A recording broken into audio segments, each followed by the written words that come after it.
the days since American planes went into Iraq, President Obama has become the target of escalating attacks. Republicans today suggesting that the narrow focus of the mission is putting American lives here at home at risk. ISIS is metastasizing throughout the region, and their goal, as they have stated openly time after time, is the destruction of the United States of America. They are more powerful now than al-Qaeda was on 9/11. Even former Secretary of State Hillary Clinton, who argued for arming the Syrian rebels, now adds the failure to do that left a big vacuum, which the jihadists have now filled.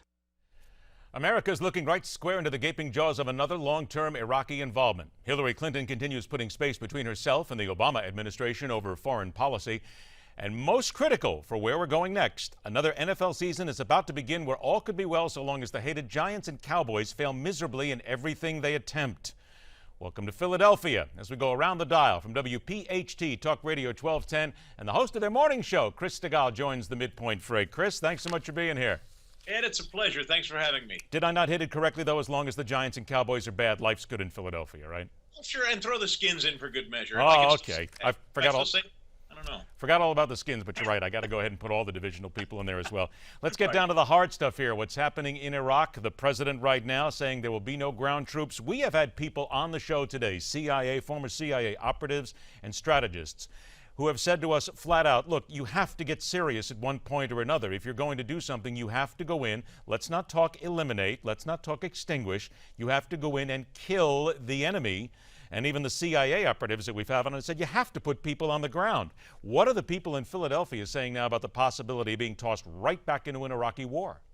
You know, we had a former CIA officer with us this morning on the show. He's now a professor with LaSalle here, and he teaches international affairs, terrorism strategies and things of that nature. And he concurs. ISIS is not a group of people. I mean, when you have Dianne Feinstein, who, by the way, is no conservative, who shares the opinion that these people have got to be wiped, because if you don't, if they haven't already, they're going to infiltrate our borders, if they're not already. I mean, not to sound too fatalist about it, but they play for keeps, ISIS, as we all know. These are people that are convert by noon or be killed kind of people, and I don't know I don't know how you negotiate with that, and it really is something that the president uses the word diplomacy with a group like that. I don't know how you accomplish that ever. Is the feeling in Philadelphia that the president is failing and this is just a continued failure that has been going on for a long time, or, as some people seem to indicate, that he is simply cleaning up an old mess and doing the best he can? I don't think there's any doubt at this point that the withdrawal, and from my caller's perspective, it seems the question is, if I could reset it, that is, what is the president's rule of engagement here? All right, fine. If you want to quibble about whether we were to go into Iraq to begin with, whether we should stay there today, the real question remains, time and again, when hotspots have popped up, the rules of engagement have constantly changed. Sometimes he needs Congress to sign off. Sometimes it's airstrikes alone. Sometimes it's drones. Sometimes it's arming the Kurds. There is no uniformity. There's no consistency. And even his supporters just don't understand where he is today with engagement. Is the simple question that needs to be asked then, or that the people are asking, is what's he doing? Yes, without question, every single time. And Ed, I mean, correct me if I'm wrong, I can't remember a time where we've talked about engagement where his strategy has been a consistent one. It's always Syria is striking to me. If you recall, Syria was something he said he needed Congress to sign off on before he was going to engage there. He wanted them on record as he was going to go on record. Ultimately, Putin stepped in and handled that situation. No talk of wanting congressional engagement this time. That's odd to me. Philadelphia is one of those great northeastern cities, and certainly after 9/11, there were so many cities along the northeastern coast that were worried that they might be the next target. They are such hubs. There are so many people massed in such a small space. Would the people of Philadelphia, you think, get on board if it was sold to them as if we have to do whatever it takes in order to avoid having another 9/11, or would that strike them as being a little cold?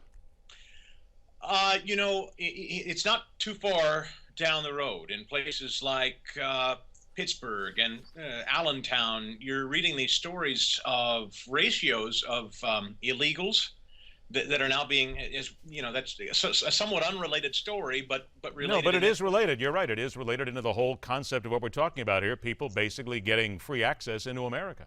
Yes, and who are these people? And we now know they're being bused from our southern border, and there are thousands upon thousands flooding into Pennsylvania every day. Now, maybe not Philadelphia proper, but the question becomes, certainly here in Pennsylvania, who are these people? And when we're talking about groups like ISIS, I think we may have lost Chris there momentarily. Let's see if we can get him back. By the way, Chris, I hear you in the background. Chris, you still there? I'm still here. Okay, Sorry, go ahead. Ed. Finish your thought. Just that it's not too hard to connect the dots. If you have thousands upon thousands of illegals being bussed into cities all over the country, like here in Pennsylvania, who are these people? Is it possible they're ISIS? Yeah, I think it's highly possible. I got about 90 seconds left. Another big story that's hidden today is the Tony Stewart incident in upstate New York. And I know there's a lot of race fans and a lot of sports fans in Philadelphia. What are they saying there? You bet. In fact, I took a number of calls from people. There's Pocono Speedway not far from Philadelphia here, as well as in Delaware. And overwhelmingly, it seemed race fans were supportive to the extent that Tony Stewart certainly would never intend to do something like this.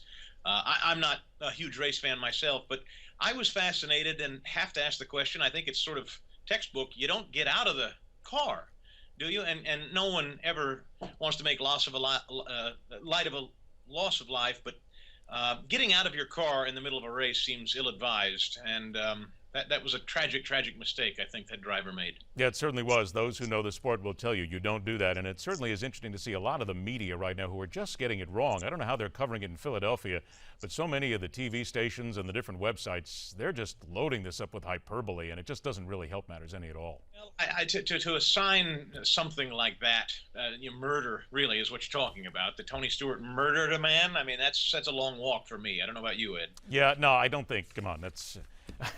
I seriously saw a lot of it here today. I saw a lot of the things on different websites, and what only crossed my mind was, what an idiot. But that's why I'm not going to say who I saw it or where I saw it from. I'm just going to go ahead and let it slide like that, like any good talk show host does.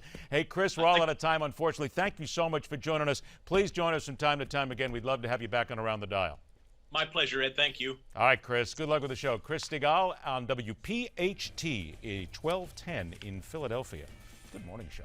All right, next hour in MidPoint, what one side believes is the only good solution to the immigration crisis, and it does not include sending anyone back across the border. And next up, News Call focuses on upstate New York, on that dirt racetrack, and on what happened between Tony Stewart and a 20-year-old young man. It's coming up right here next on MidPoint.